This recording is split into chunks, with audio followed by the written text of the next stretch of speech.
Hi, everyone. I'm Cedric Peterson, and welcome to this episode of Ask CPS, where we get into depth on COVID-19 and the current health situation on Sint Maarten. I'm joined in this program by my colleague at Ask CPS, and of course at the Department of Collective Prevention Service, epidemiologist Dr. Reichert, and our special guest in this program. We're welcoming back our folks from the Mental Health Foundation, Zoya Hyman and Dr. Kitty Pelswick, and some new faces that'll be joining us this week in the program.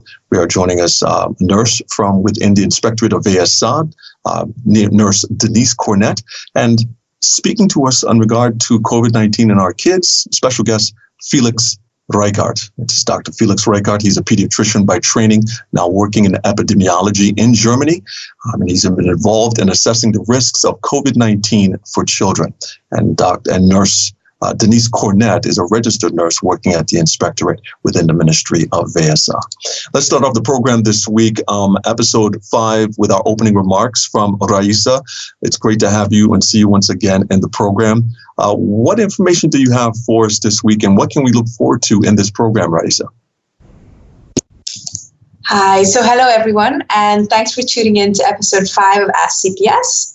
So just a quick update on the situation on the island regarding COVID-19. As of Wednesday, the 27th of May, 2020, there are 77 people who have tested positive for COVID-19.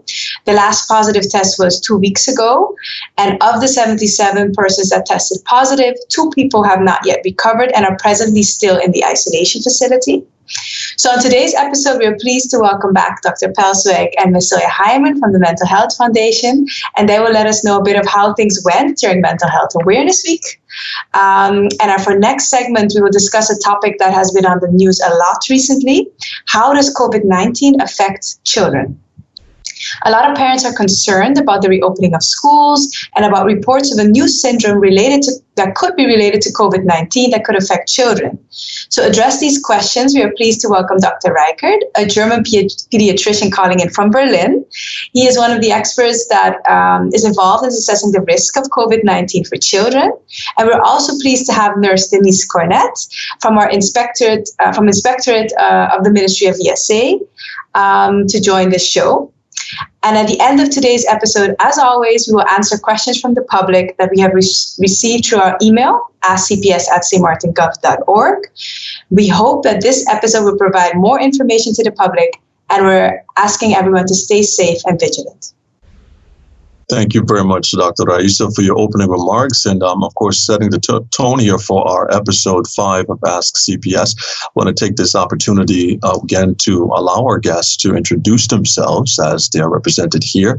Let's start with Zoya Hyman of the Mental Health Foundation. So if you just let the public know who probably did not catch the episode that you were in last, to let us know a little bit more about your role there at Mental Health Foundation and what you're responsible for. So hello, everybody. Hello, Sint Maarten. My name is Zoya Hyman, and I am a forensic psychologist employed at Mental Health Foundation. And I work with the general population, and I also work with the prison population. Those are my roles here in mental health. Thank you so much, Zoya. And Dr. Kitty Pelswick, introduce yourself to the general public and let them know what your role and responsibility is there at Mental Health Foundation. Hello, everybody. Thank you for having us again. As Cedric already mentioned, my name is Kitty Pelswick. My profession is being a psychiatrist, so I am a specialist in psychiatric illnesses, but at Mental Health Foundation, I'm also the medical coordinator. So the medical issues are part of mine and coordinating the staff at Mental Health. Okay, thank you very much, Kitty, for giving us that update. And Denise Cornet, your role there under the Ministry of Public Health, Social Development, and Labor. Welcome to the program. Thank you so much, Cedric. Hello, everybody. My name is Denise Cornet. My role at the Inspectorate of PSR is being the inspector for daycare centers here on the island of Sint Maarten. And our guest, thank you very much, Denise, for that. Felix Reichert, Dr. Felix Reichert from Germany and pediatrician. welcome to the program. Tell us a little bit about your role as a pediatrician. Of course, we know what the study is all about, but specifically as it relates to the COVID-19, give us a little insight about yourself. Yeah, hello. It's an honor and a pleasure to be with you today. And as you told already, I'm a pediatrician by training. So I worked at the university hospital in Germany. And right now I'm doing a fellowship which is with the European Center of Disease Control and Prevention, and working as an epidemiologist in Germany in this role, and being part of the COVID-19 response, and especially, of course, focusing on children, because this is my former training, and this is why I'm today here with you. Thank you so much, Dr. Reichert. And of course, thank you everyone for your general introduction as we start off our segment, dealing specifically on a few topics that we're going to be taking into consideration: COVID-19 in children, which is very timely and being discussed right now around the world, and also Mental Health Awareness Week, as it's just ended, taking place between the period of May 18th to May 22nd. Mental Health Foundation was a part of episode 4, where they gave us some insight in regard to the activities that's going to be taking place or had taken place during the Mental Health Awareness Week. And they're back here in the program to basically give us some insight in regard to the activities and their findings, and how their activities went for this week, and what the learning experience might have been for this year's honoring of Mental Health Awareness Week. Coming up in our next segment, we're going to have pretty much jump right into Mental Health Awareness Week and getting some insight in regard to exactly what activities took place. Stay with us. You're viewing and listening to Ask CPS. This is episode 5. Stay with us.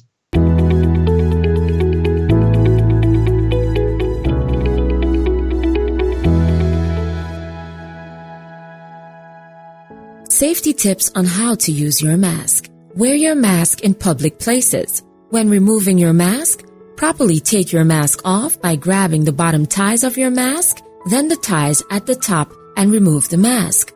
When disposing the mask, discard the mask in the trash can and do not litter. Safety first. Don't touch your eyes, nose, or mouth until washing your hands thoroughly for 20 seconds.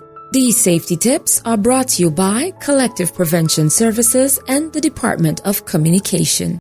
Coronavirus is most likely to spread from person to person when we come into close contact with one another. We can all help stop the spread by keeping our distance. This means do not shake hands or exchange physical greetings, and wherever possible, stay at least 1.5 to 2 meters away from others. It's also really important to practice good hygiene, especially after being in public places. Together we can help stop the spread and stay healthy. Visit stmartengov.org/coronavirus or call 914 to learn more. This public service announcement is brought to you by the government of Sint Maarten.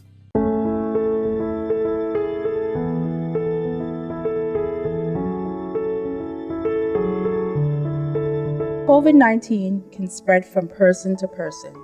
Keep yourself safe by social distancing. This means no shaking hands, no hugging, and no kissing. Always stay at least 2 meters or 6 feet away from persons. This message is brought to you by the Collective Prevention Services.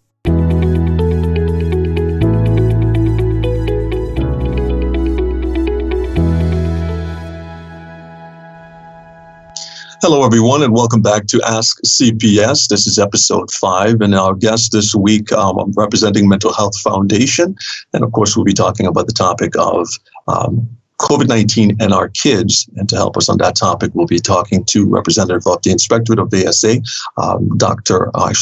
Nurse Cornet, and we have also pediatrician, Dr. Felix, who will be here with us in the program. Let's start off with Mental Health Awareness Week that just ended on the 18th to the 22nd of May. And Mental Health Foundation is currently here with us. We would like to welcome back our invited guest from Mental Health Foundation for this segment. Dr. Kitty, which activities did you guys do during Mental Health Awareness Week, which took place a week ago? Yes, Cedric. Because of the COVID-19 pandemic, we couldn't have face-to-face activities, so all our activities were on Facebook. And it was spread over the whole week, and it was in segments, 3 segments per day. And the first segment was physical activity. We had CrossFit, we had yoga, different kind of activities in the morning at 7 o'clock to have a fresh beginning. In the mid of the day, we had a question to test the people their knowledge about mental health. You had different type of questions, and at night at 7, we had different topics which had been talked about. We had a presentation, we had workshops, and the panel discussion was also. And on Friday, we had a prize where people could enter their own story. How are you doing really? How are you doing really? And then there was a winner from that competition. So we had a good week. Excellent. Which part had the most impact on the audience as you were addressing them on Facebook? Yeah. The most impact was the pop quiz, an interactive pop quiz, and that was Friday. But we also had 11 people enter their own story. So we had some people participating. Great. So pure interaction with the public, which is always a good thing, to get some good feedback in regard to what it is that you're doing in relation to the subject of Mental Health Awareness Week. What parts were the favorite for you and the team there at Mental Health Foundation? For me personally, were the morning, the fitness part. I didn't attend at 7, but it was recorded so I could do it later on. So you could do it when it would fit in your own schedule. That's what I experienced as being very pleasurable. The 7 o'clock part at night, I didn't attend because I was like, let the other people attend the workshops and the panel discussion. I did listen, but I didn't participate. But I enjoyed, and I complimented my colleagues also on how they brought forth mental health issues, and they did a great job.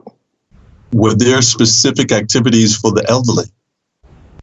The physical part, the morning fitness routine, they could, if they had internet, they could participate because it wasn't really high impact.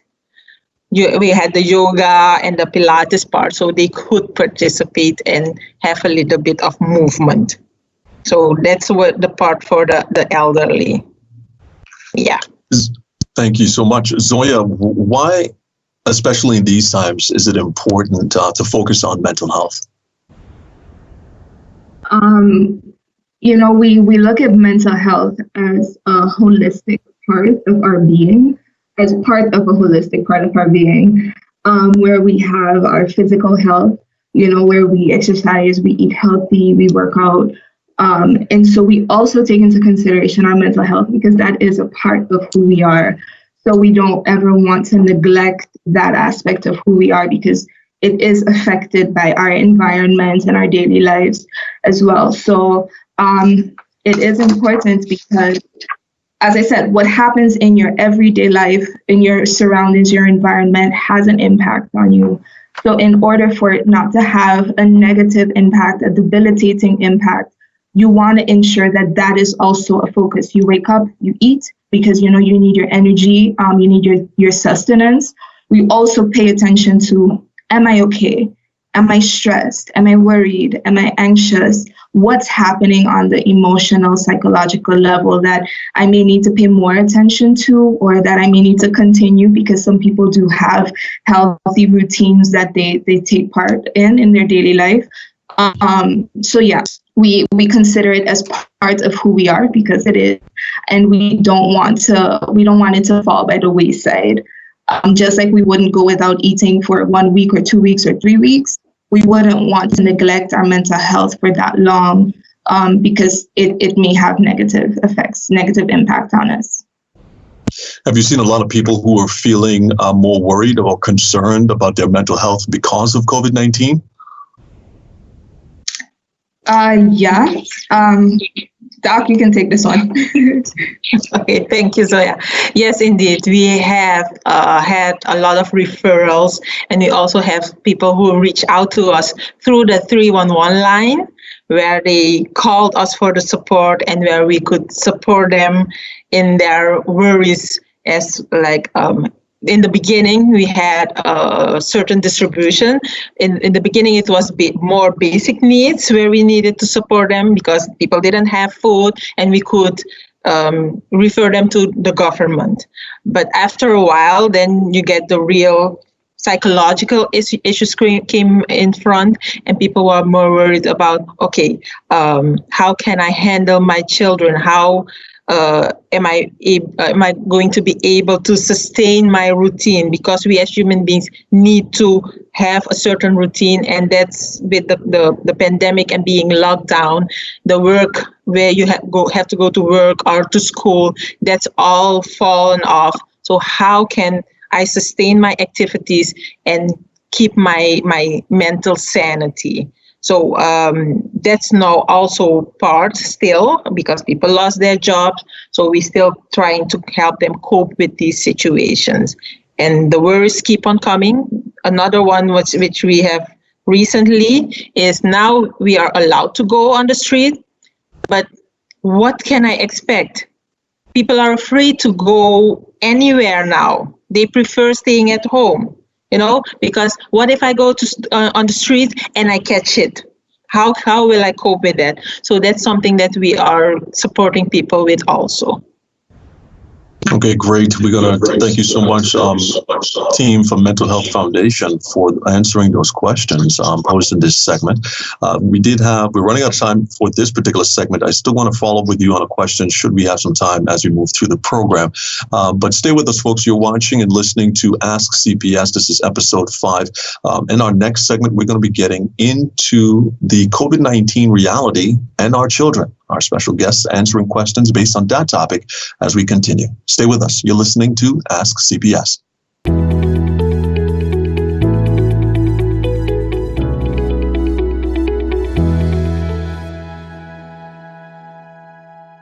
Hola, linda. ¿Cómo estás? ¿Cómo te sientes con este encierro? Ay, mi amor, María, te voy a decir.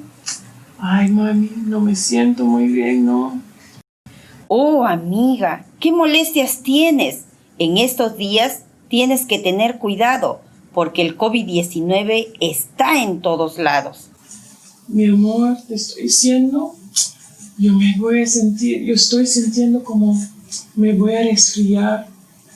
Quizás necesitas algo para esa molestia. Recuerda, si tienes fiebre, tos, sensación de falta de aire o síntomas de resfrío, tienes que llamar inmediatamente a tu doctor de familia. Puede ser que tengas el COVID-19. Gracias, María, mi amor, mami. Ay, déjame llamar a mi doctor. Recuerda que si tienes algún signo o síntoma del COVID-19, llama a tu doctor de familia. Y si tuvieras alguna pregunta adicional o duda, por favor, no dudes en contactar al Servicio de Prevención Comunitario marcando el 914. Este es un anuncio público, fue presentado por el gobierno de Sint Maarten. In a world of COVID-19, it's essential that we all stay informed. Tune in to Ask CPS every Tuesday at 6 p.m. on Facebook.com/SXMGOV and on St. Maarten Gov Radio 107.9 FM. Ask CPS, where you can receive the latest information about COVID-19 and have your questions answered by the professionals of the Department of Collective Prevention Services. Ask CPS. Together, let's crush the curve.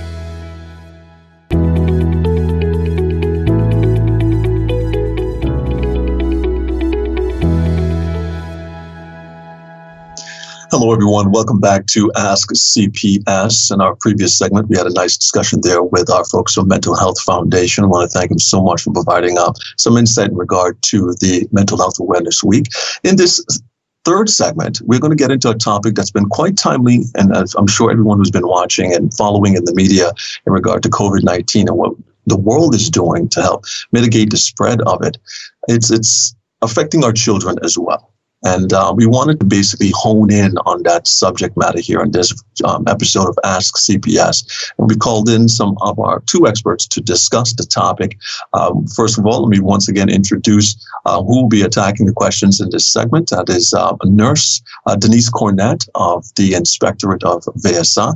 And we have pediatrician Dr. Felix Reichert. So thank you so much, both of you, for joining us. We've invited you to be a part of the program to address the topic, children and COVID-19. And the questions we wanted to ask and get right into it, are the symptoms of COVID-19 different in children than it is in adults? What's your thoughts on that, Dr. Reichert? Well, the symptoms are not that different. The most common symptoms are fever and cough as well as in adults, but children tend to have milder symptoms than adults, and a higher percentage has even no symptoms at all. And a slight difference might be seen in gastrointestinal symptoms like diarrhea. This seems to occur more often in children than in adults. Interesting. Dr. Reichert, how dangerous is it for our children to contract COVID-19?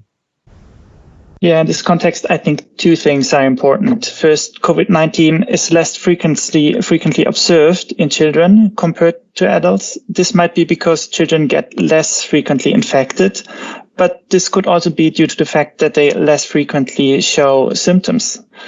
And the second point is, if they get infected, most children seem to have a milder course of illness compared to adults. Between 5 to 20% of the diagnosed children are treated in the hospital, but most of them do not need intensive care. However, there are children that get seriously ill and few that die also with COVID-19, so infection should be prevented in children as well. There have been many news reports concerning Kawasaki disease and that affecting children in the US and Europe. You've been one of the experts involved in assessing the risks of COVID-19 within children. Could you please explain what is Kawasaki disease? Well, Kawasaki disease is a disease of childhood with fever and inflammation of the blood vessels, which is known for more than 50 years. So this is nothing new.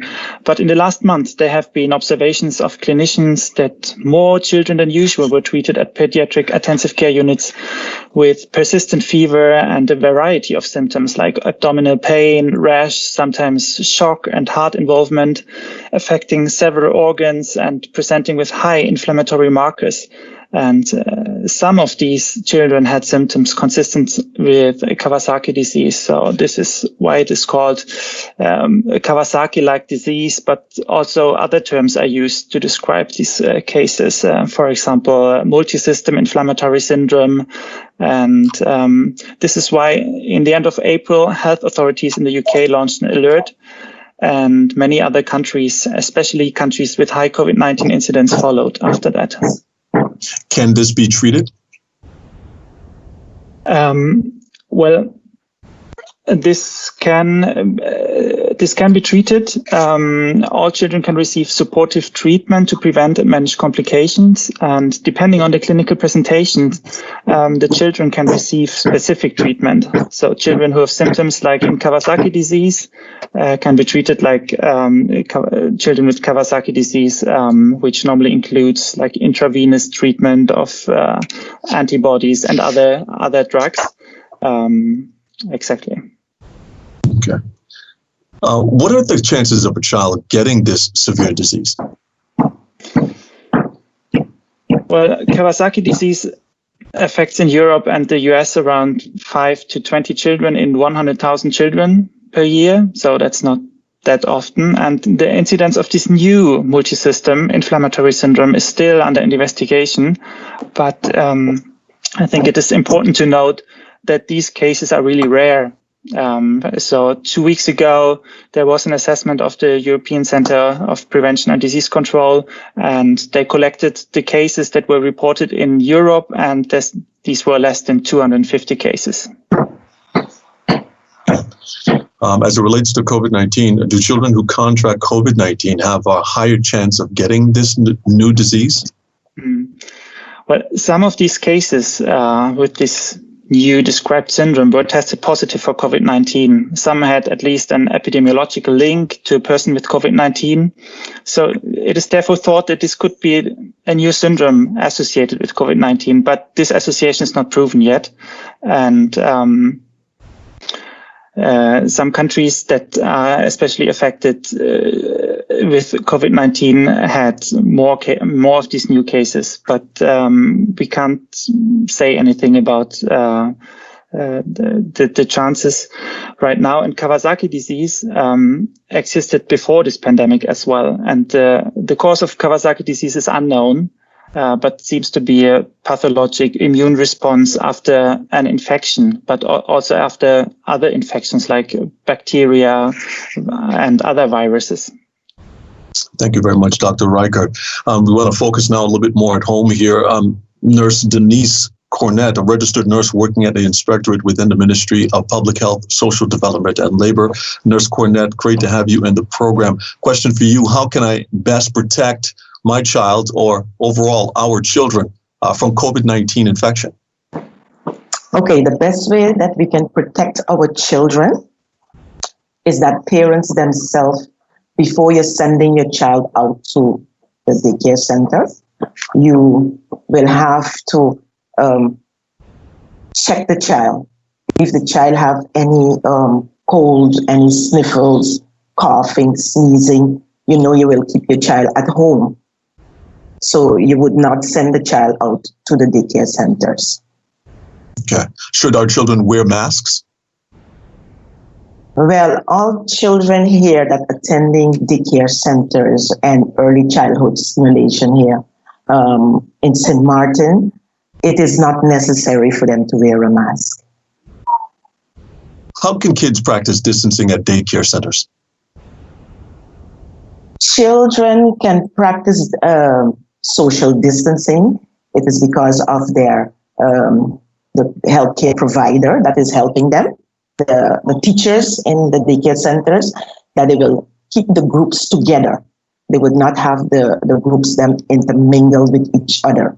So at playtime, if you know group 1 are accustomed of going out with group 2, around this time that you would only have group 1 go and have their playtime, and when they are finished, and then the other groups can follow. So we're not going to mingle. We're not going to have the children intermingle with each other in the center. Okay, we're running out of time in this particular segment. I just want to ask this last question. What happens if our children at daycare centers test positive? What would then be the procedures? Would it be expected that the center closes? Will my child be tested at that time? Okay. If a child is tested positive, meaning that the child had those symptoms that I mentioned, coughing, sneezing, fever. So the pediatrician, if the pediatrician is involved, that child would be checked, and the message would be passed on to CPS, and that child would get a swab. And if it results that the child is positive, the center does not have to close, because this is flu-like symptoms. And because we are practicing now the new method of going into the centers, that you practicing your hygiene more frequently during the day. So if a child gets sick at the center and the parent is called one time to pick up their child, everything that child was involved with, touching or what have you, you do a general cleaning and disinfecting of that area. So closing the center is not necessary, because it's like flu-like symptoms. Okay. Dr. Felix Reichert, pediatrician, and nurse Denise Cornet answering our segment's questions in this particular segment. Thank you so much for your responses to these questions. Folks, if you're just tuning in, you're viewing and listening to Ask CPS. This is episode 5. And we are going into our next segment. It's going to be dealing with questions that you posed to CPS. We'll be hearing directly now from Dr. Raisa Chonkonfat, epidemiologist at CPS, taking your questions when we get back. Stay with us. This is Ask CPS.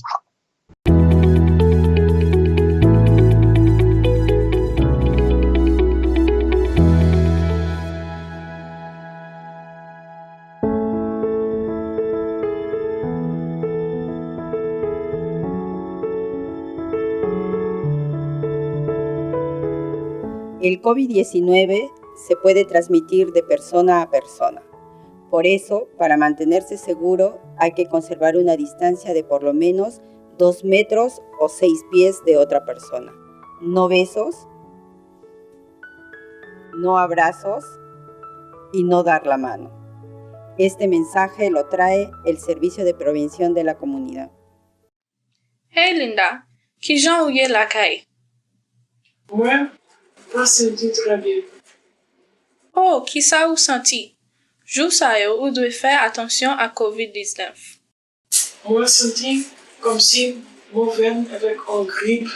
Ou bezwen yon bagay pou sa. Mwen si jere ou rele dokter la kayo. Sonje, si ou gen nepot, ti tous, la fièvre, soufrans nan esprit, ou swa grippe, tankou symptôme lita COVID-19. Merci Maria, qui t'aime, relève mon docteur. Si ou gen nepot signe, ou swa symptôme COVID-19, rele dokter ou swa si ou gen nepot kesyon, rele Collectif Profession Service à 914. À non service public sa soti nan gouvernement Sint Maarten.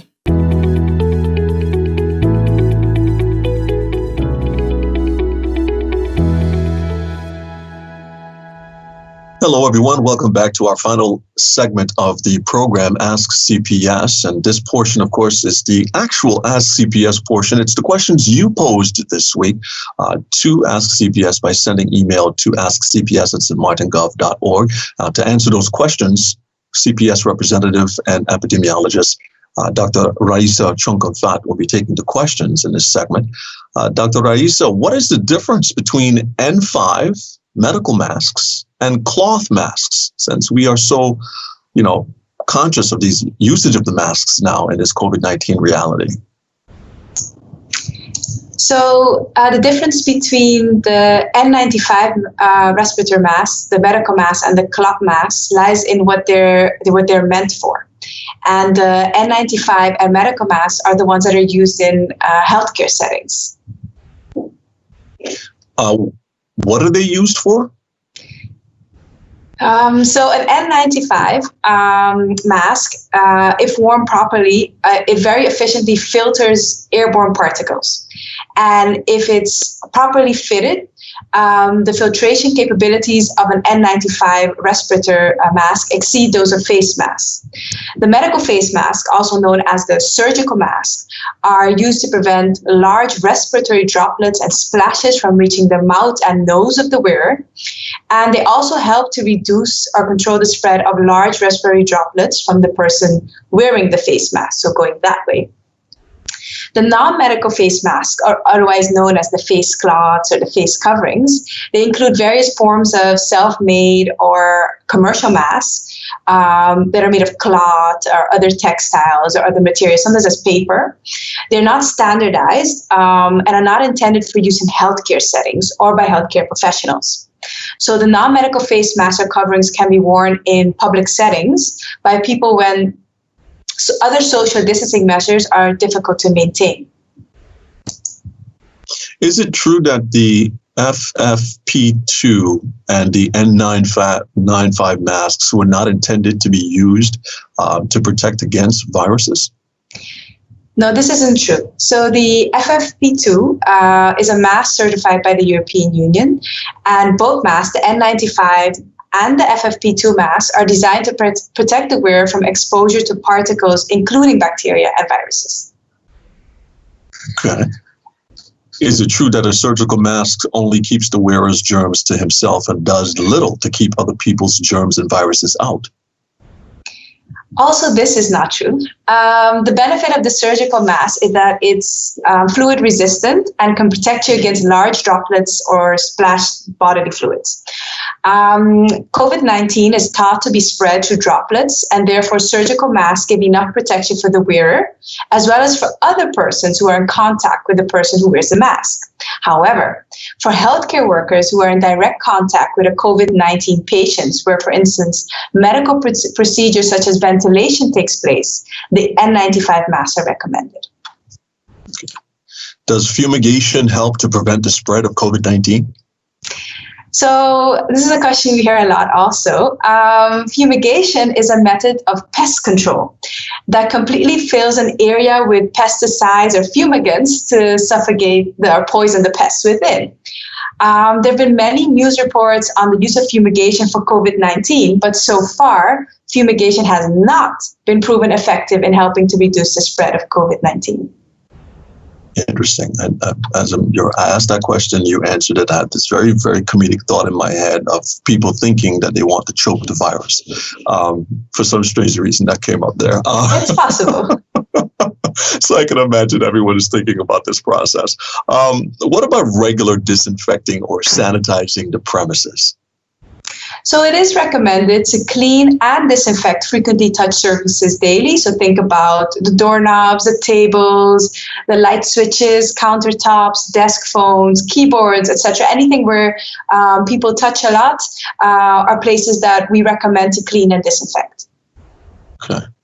Are temperature checks effective in detecting and preventing people with COVID-19 from entering businesses? So a temperature check is a thermal scanner, and those are effective in detecting people who have a fever, who have a higher than normal temperature. But they cannot detect if a person has COVID-19 or is infected with COVID-19, as not everyone who has COVID-19 will develop a fever. And also, there are many causes of fever which are unrelated to COVID-19. So just to be clear, a temperature check, a thermal scanner cannot detect people who are infected with COVID-19. Okay, great. Thank you so much, Raisa, for answering those questions that were posed this week. I'd like to invite you at this time, since we're closing out the segment, to deliver your closing remarks at this time. So I just wanted to say thank you to everyone for joining this episode. And I would first like to thank our host, Cedric Peterson, and of course our guests, Zoya Hyman and Dr. Kitty Pelswick from the Mental Health Foundation. I want to thank Nurse Denise Cornet from Inspectorate within the Ministry of ESA, and our colleague, Dr. Reichert, calling in from Berlin, for your time today. We hope everyone enjoyed this episode, and we look forward to receiving your questions to answer on next week's episode.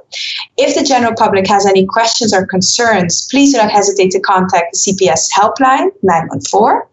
And you can also send your questions and comments to our mailbox at askcps@stmartingov.org. I wish everyone a wonderful day. Stay safe and united. Thank you very much for Dr. Raisa Chongkong-Fat, and of course to our guests that have joined us in this edition, and to our radio listeners and television viewers. Thank you for tuning in, and of course not leaving out our online viewers as well. Thank you for tuning in and being a part of the program. And if you missed this broadcast, we invite you to tune in to the government radio station 107.9 FM for rebroadcast throughout the course of the day. And for video on demand, be sure to go online to the official Facebook page of the Government of Sint Maarten. That's facebook.com/SXMGOV. On behalf of the Department of Collective Prevention Services and all of us here at the Department of Communication, I'm Cedric Peterson. Thanks for tuning in.